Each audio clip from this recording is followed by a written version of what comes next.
ओम शांति। नमस्कार।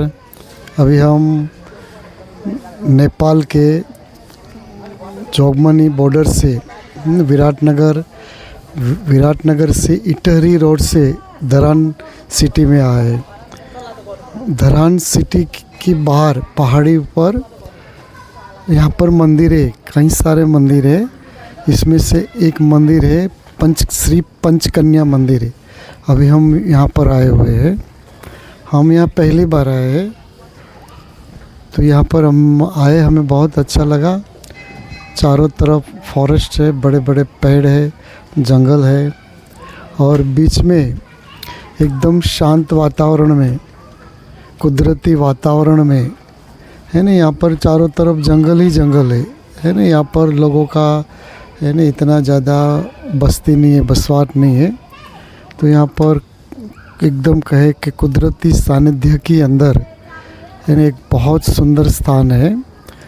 चारों तरफ एकदम साइलेंट है। यहाँ पर लोग भी बहुत कम आते हैं है ना। यहाँ पर अभी हम आए हैं और उनका इस मंदिर का नाम है श्री पंचकन्या मंदिर। यहाँ पर बताया कि पंचकन्या, तो पंचकन्या में बताया है पांडवों की माता श्री माता कुंती, जो उनका पति का नाम था पांडव राजा। और एक बताया है महाभारत का और एक पात्र है, वो है द्रौपदी है ना। द्रौपदी जी को 5 पति दिखाते हैं। और एक बताए मंगोदरी, जो रावण की पत्नी है। और एक कोई ऋषि मुनि भी बताया और एक और पात्र है। उनकी 5 की पत्नियां बताई है, लेकिन नाम दिया है पंचकन्या मंदिर है ना। अभी हम सोच सकते हैं कि कन्या हमेशा पवित्र होती है ना। जिन हमारे समाज के अंदर भी है ना कोई लड़की होती है जिनकी शादी नहीं होती है, कुंवारी होती है, तो उनको हम कन्या बोलते हैं है ना, जो बाल ब्रह्मचारिणी होती है। लेकिन जैसे उनकी शादी हो जाती है तो शादी के बाद हम उनको फिर नहीं बोलेंगे कन्या है ना, फिर वो महिला हो जाएंगे, स्त्री बोलेंगे है ना। फिर घरों में पुत्रवधू बोलते, बहू बोलते, लेकिन कन्या कभी कोई नहीं बोलता है ना। जब कन्या होती है ना तभी दुनिया उनके पैरों की भी उसकी धुलाई करते हैं, उनकी पूजा करते हैं है ना। तो यहाँ पर बता है कि माता कुंती, वो तो माता है, फिर भी उसको कन्या का नाम दिया है। द्रौपदी 5 पति दिखाते, फिर भी उनको कन्या का नाम दिया है। जो रावण है, रावण की पत्नी जो मंगोदरी है ना, रावण की है, वो विकार है, 5 विकारों की पत्नी है, उसको भी कन्या का नाम दिया है। तो मेरा कहने का मतलब है कि पहले के समय के अंदर है ना, जैसे कि कहा जाता है कि देवी देवताओं के टाइम के अंदर है ना, वहाँ की जो लोग थे या देवी देवता थे, जो भी थे है ना, वहाँ के राजा थे, महाराजे थे, प्रजा थे, और सभी की लाइफ पवित्र हुआ करती थी। तो यहाँ पर हम देख सकते हैं कि उनकी यादगार में है ना कुंती को भी कन्या का नाम दिया है। मतलब भले उनको संतान थे, 5 पांडव पुत्र थे, कर्ण को भी उनके पुत्र बताते, लेकिन है ना यहाँ पहले कहा जाता है कि जैसे राम का बताया कि राम का जन्म है ना योग से हुआ है ना। जैसे कौरव का जन्म भी है ना यज्ञ करने से, योग साधना से हुआ है ना। ऐसे भी हमें यहाँ बताया जाता है कि भाई ये जो माताएं थी है ना, वो वास्तव में वो भी पवित्र थी, कन्याएं थी। शायद इनकी यादगार थी कि पहले के समय के अंदर जो लोग थे है ना, जो माताएं थी वो भी कन्याएं थी, पवित्र थी। और जो उनको जो संतान होते थे वो योग की शक्ति द्वारा होते थे। ये शायद इनकी यादगार है ना, जो हम समझ सकते हैं कि जो जिनकी शादी हुई हो, जिनके बाल बच्चे हो, उनको कभी कन्या नहीं कहा जाता है। यहाँ पर तो माताओं को बताया है ना, द्रौपदी माता कुंती तक को भी बताया है ना, उनको भी कन्या का रूप बताया है ना। कन्या को किसको कहा जाता है? जो पवित्र होते हैं है ना। तो यहाँ पर पंचकन्या का मंदिर है नेपाल के अंदर।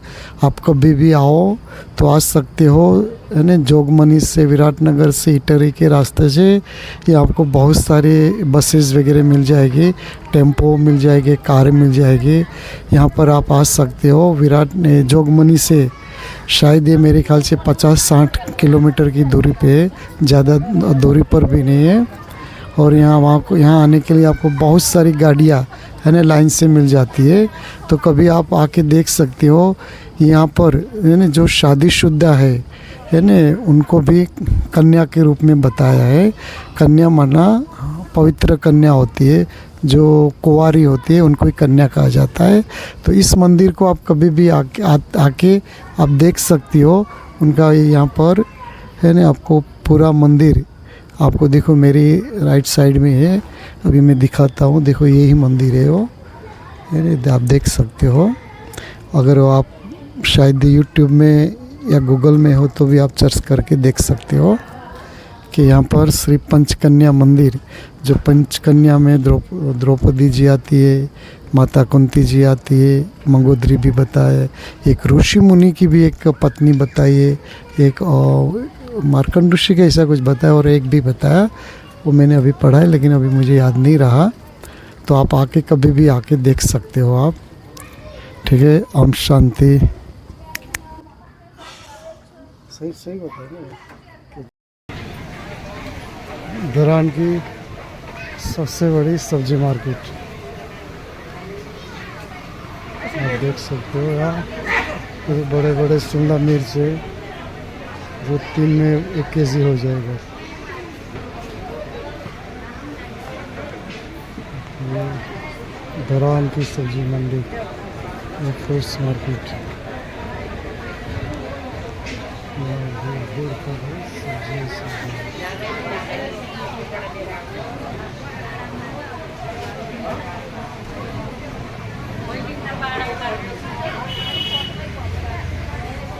नींबू, प्याज,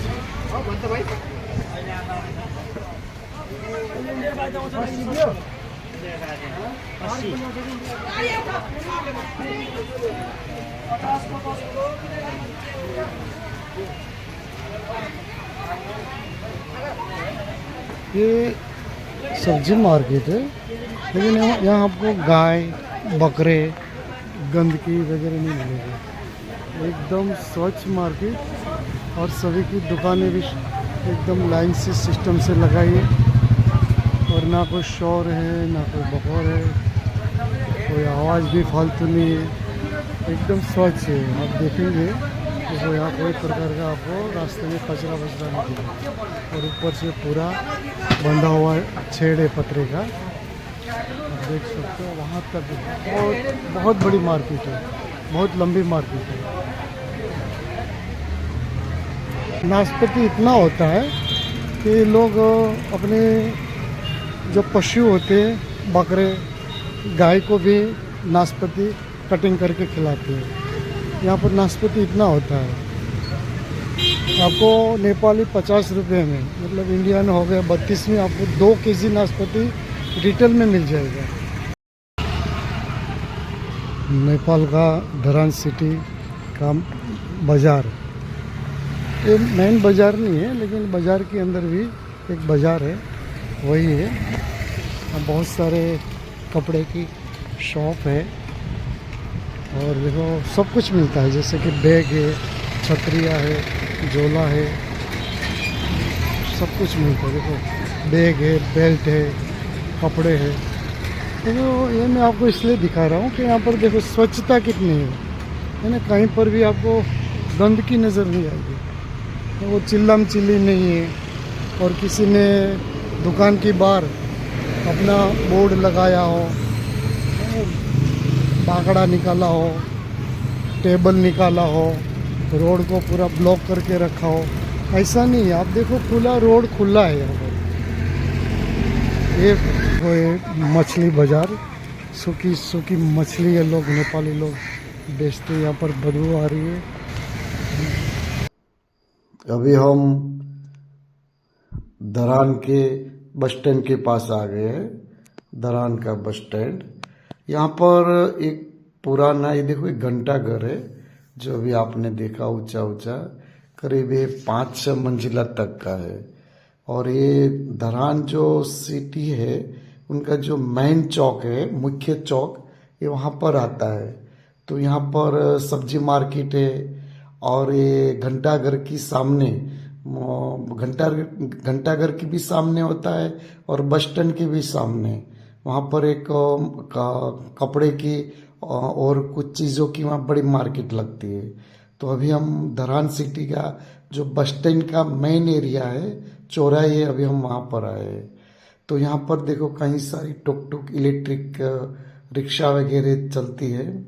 और यहाँ पर मतलब देखेंगे तो इतना मतलब वो नहीं, मतलब अस्त व्यस्त नहीं है, लोग अपने अपनी लाइन से चलते हैं, गंदगी नहीं है और ज़्यादा शोर बकोर नहीं है।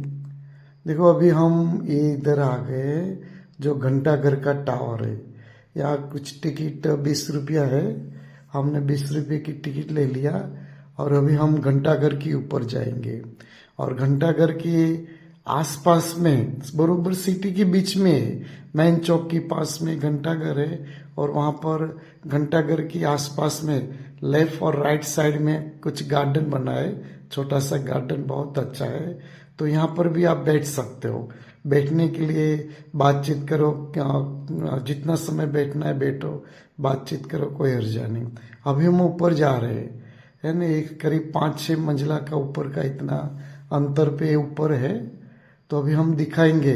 अभी देखो नाइट हो गई, रात हो गई, तो रात का नज़ारा रोशनी का कैसे होता है ना, जैसे रंग बिरंगी लाइट का नज़ारा, रोशनी की नज़ारा ऊपर से नीचे कैसे दिखता है ना, अभी हम वो देखेंगे।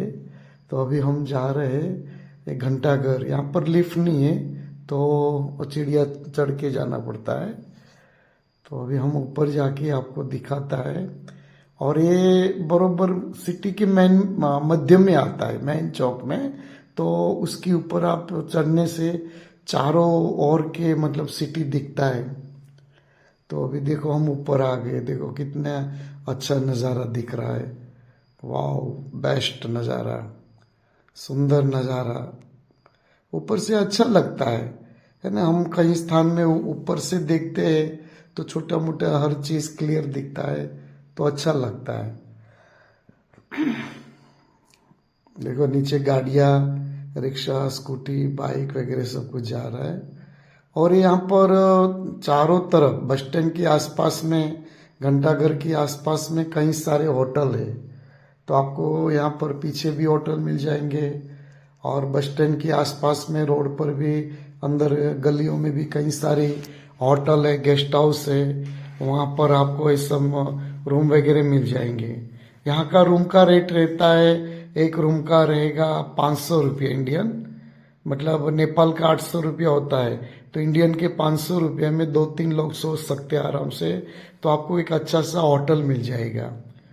देखो ये हम ऊपर है, अभी घंटाघर के ऊपर है, बहुत बेस्ट नज़ारा, पूरा सिटी का व्यू यहाँ से दिखता है, रंग बिरंगी लाइट है, बहुत सुंदर नज़ारा है, अच्छा लगता है, सुकून मिलता है। ऊपर चढ़ते हैं तो देखने का बहुत अच्छा लगता है। देखो ये पीछे की साइड में कुछ होटल वगैरह है, ये सब है, और शॉपिंग सेंटर भी बड़े बड़े हैं। और यहाँ बहुत बड़ा मार्केट है, यहाँ सब्जी मार्केट है, कपड़ा मार्केट है, शोरूम है, कई सारे, हर चीज़ यहाँ पर आपको मिल जाएंगे। और ये टूरिस्ट स्थान है, टूरिस्ट स्थान होने से कई सारे बाहर के लोग भी आते हैं। और जैसे कि कुछ हिंदू यानी धार्मिक महीना होता है, तो इस मास में, धार्मिक मास में भी इंडिया से भी कहीं लोग आते हैं, नेपाल के लोग भी आते हैं। तो यहाँ पर ये तीर्थ स्थान बन जाता है, यानी तीर्थ स्थान। तो यहाँ पर बाहर से भी टूरिस्ट लोग भी बहुत आते हैं, घूमने के लिए भी वो लोग बहुत आते हैं। देखो ये ऊपर का नज़ारा है, बेस्ट नज़ारा, रंग बिरंगी लाइट का। अभी अंधेरा होने जा रहा है, तो अच्छा अच्छा नज़ारा दिख रहा है। तो आप देख सकते हो धरान सिटी, एक बार तो आना ही चाहिए अगर आप नेपाल आते हो।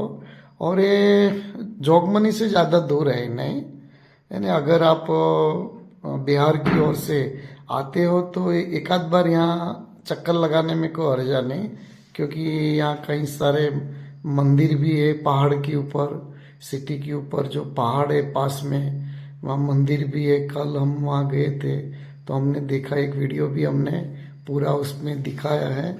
एक शिवालय मंदिर है, फिर दंत काली मंदिर है, और भी कई मंदिर है। देखो ये टावर का ऊपर का है भाग है, इसके ऊपर नहीं जा सकते हम, यहाँ तक आ सकते। जैसे कि दुबई का एफिल टावर, कुछ फ्लोर रुकने के बाद रुक जाना पड़ता है, यहाँ पर भी ऐसे ही है। लेकिन ये भी कुछ कम ऊपर नहीं है, पूरा सिटी यहाँ से नहीं दिखता है। और ये मेरे ख्याल से सिटी का सबसे ऊंचा बिल्डिंग है, ये जो घंटा टावर है वो, ये घंटा घर सबसे ऊंचा है। देखो ये मॉल है, मॉल की पीछे भी आपको होटल वगैरह मिल जाएंगे। तो आपको यहाँ 500 में, 500 रुपये में आपको अच्छी सी होटल गेस्ट हाउस यहाँ पर मिल जाएगा। बढ़िया है, देखो बहुत बढ़िया है सब कुछ। और यहाँ पर देखो कोई डरने की बात नहीं है। यहाँ कुछ जेब कटना, क्राइम होना, फ्रॉड होना, ये सब यहाँ कम है। यहाँ पर आते हो तो सुरक्षित हो, है नहीं। यहाँ पर कुछ फ्रॉड वगैरह तो यहाँ पर नहीं होता है ज़्यादातर। मैंने तो नहीं सुना, मैं तो 3 बार आया हूँ। हमें कभी भारत के बाहर कहीं विदेश में जाने का मन होता है, कहीं जाना होता है, तो सबसे फर्स्ट है नेपाल। नेपाल के अंदर आप आओ तो आपको ऐसा नहीं लगेगा, एक तो विदेश का विदेश है ना, एक तो विदेश है, और ऊपर से हर चीज आपको जो इंडिया में मिलेगा, आप जो चाहेंगे उस अनुसार मिलेगा। और जैसे कि आप यहाँ पर मैं बताऊं तो 90% चीजें वो शायद इंडिया से आते। इसमें खाने पीने की जो चीजें हैं, कहीं मसाले है, कहीं पैकिंग है, मतलब बताऊं मैं, कई सारी चीजें मैंने इंडिया की देखी। यहाँ पर जो 2 व्हीलर चलता है, 4 व्हीलर चलती है, रिक्शाएं चलती है, कई सारे वाहन भी चलते, वो भी इंडिया से। हर चीज यहाँ की इंडिया से। जो यहाँ का जो मेडिसिन चीजें है ना, वो भी दवाई वगैरह जो भी चीजें, वो सब इंडिया से आता है। तो यहाँ पर आप यहाँ आएंगे, नेपाल के अंदर आप आएंगे तो आपको नहीं लगेगा कि हम इंडिया के बाहर है, ऐसा नहीं लगेगा। लेकिन है ना, लेकिन वो इंडिया नहीं है, वो तो नेपाली है। तो आपका विदेश भी घूमना हो जाएगा और आपको कोई भी चीज की असुविधा नहीं होगी। ये यहाँ का एक खास प्लस पॉइंट है। एक तो विदेश का विदेश, और इंडिया में जो चीज आपको चाहिए, आपको जो चीज चाहिए वो यहाँ मिल जाएगी, अवेलेबल मिल जाएगी यहाँ पर। तो यहाँ पर ऐसा है कि आप कभी भी इधर आप आओ। अभी हम घंटाघर से अभी बाहर आ गए, नीचे आ गए, तो आप देख सकते हैं घंटाघर के बाहर भी सिटी के बीच में आप देखेंगे तो घंटाघर के जो बाहर गार्डन है, बीच में रास्ता है, तो बहुत अच्छा है। कई बार शोर बकोर से हम बोर हो जाते, तंग आ जाता है, तो यहाँ आकर बैठ सकते। बैठने की यहाँ कोई टिकट नहीं है, तो आप देख सकते हो, बढ़िया है। देखो अभी हम बाहर जाएंगे और बाहर अभी हम यहाँ पर, ये सामने बस स्टैंड है और यहाँ कार पार्किंग है। यहाँ बस स्टैंड से आपको कहीं पर भी जाना है, काठमांडू जाना है, पोखरा जाना है, जनकपुर जाने से, तो यहाँ से सब आपकी व्यवस्था हो जाएगी। देखो यहाँ पर सामने बस स्टैंड है। और यहाँ पर अगर आपको रूम चाहिए तो देखो सामने जो दिख रहा है वो घंटाघर है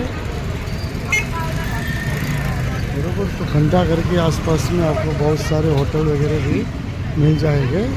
और रही क्राइम की बात, तो अभी घंटाघर के ऊपर हम वहाँ गए थे, 20 रुपया टिकट है, जो नेपाली रुपया, इंडियन का 13 रुपया कुछ होता है। तो हम वहाँ पर हम गए तो एक कोई ऊपर टॉप फ्लोर पर कोई अपना मोबाइल मतलब भूल गए।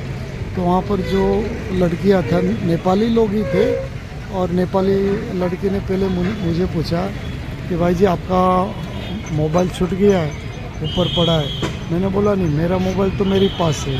तो फिर वो नीचे तक आई, 2nd फ्लोर पर कुछ लड़के लड़कियां थी है ना, उनको कहा कि आपका मोबाइल छूट गया है, देखो तो ज़्यादा लोग नहीं तो वही लोग होंगे।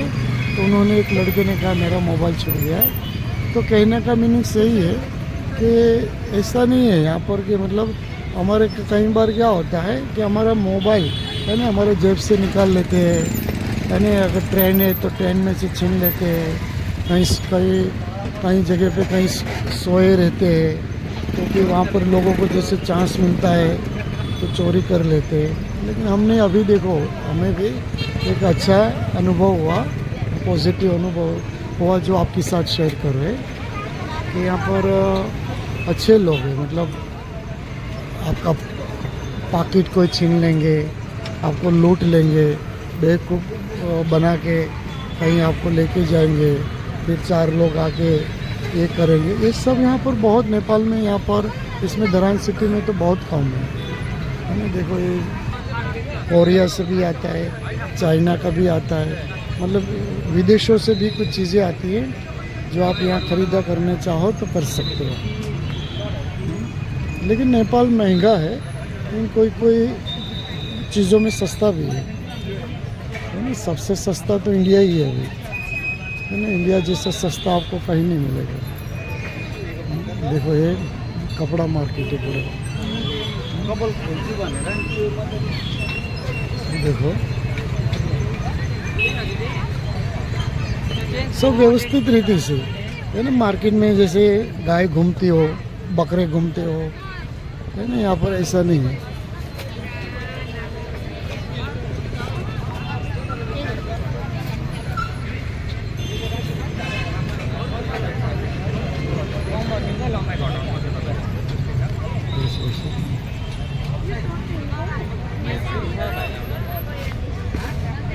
देखो बढ़िया मार्केट है, एकदम व्यवस्थित साफ सुथरा मार्केट।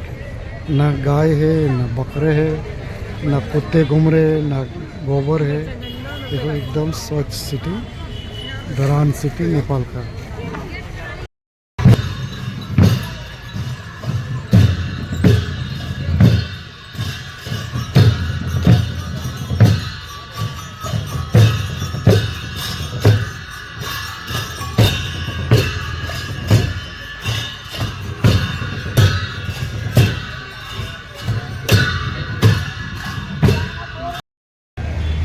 नेपाल का घंटाघर बस स्टैंड, अभी नेपाल के घंटाघर बस स्टैंड पे हम।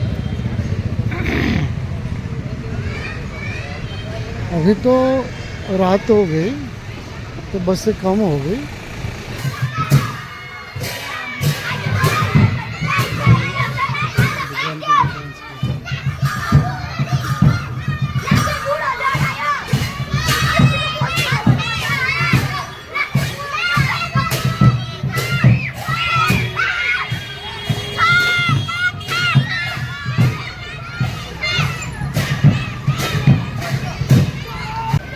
देखो ये नेपाल में धरान सिटी में है, तो ये विष्णु मेमोरियल सेकेंडरी स्कूल है और एक स्कूल वहाँ पर भी है। देखो बिल्डिंग उनकी है और उनके पास में यहाँ पर अभी मैंने देखा, देखो आप भी देख सकते हो, ये वाला थोड़ा जूम ज़्यादा हो गया, मैं उसको कम करके।